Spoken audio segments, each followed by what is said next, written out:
Fighting the beat.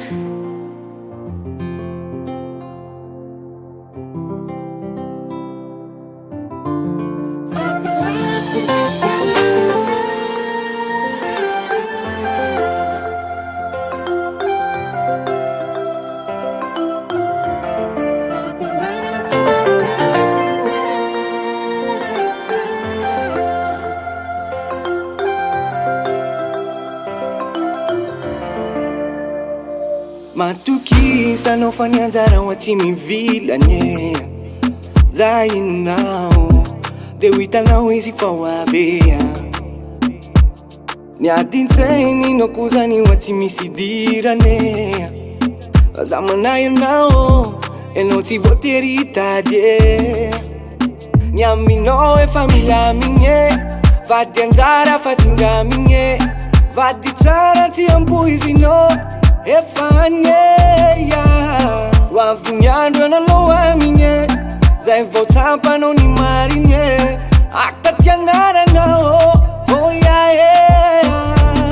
vady anjara tsy tadiavine go fanjara tsy azo lapino zane vady anjara tsy tadiavine go fanjara izy tsy maintsy azonao iane nidinao ambatin'olo tsy anao araiky amay manambitambe anao nge tsy tompontsafidigna fa zay anjara ihany ho an'ny vady ka de zay ty mandre zay mamaiky eo ihany nitratrantytro maiky amaiky ny anambady na tsy anjara za de miaritro ny aminao efa milamigny vady anjara fa tsingamigny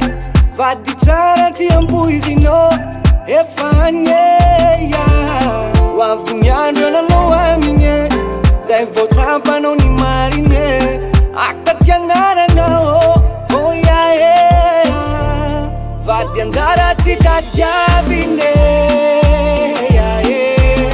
go fanjara tsy azo lapino zane vady anjara tsy tadiavine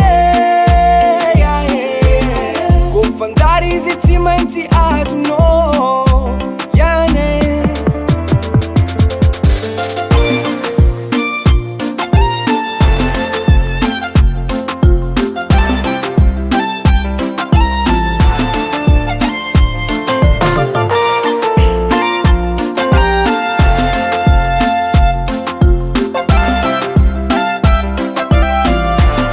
vady anjara tsy tadiavine go fanjara tsy azo lapino zane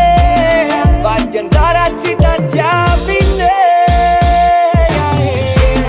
go fanjara izy tsy maintsy azonao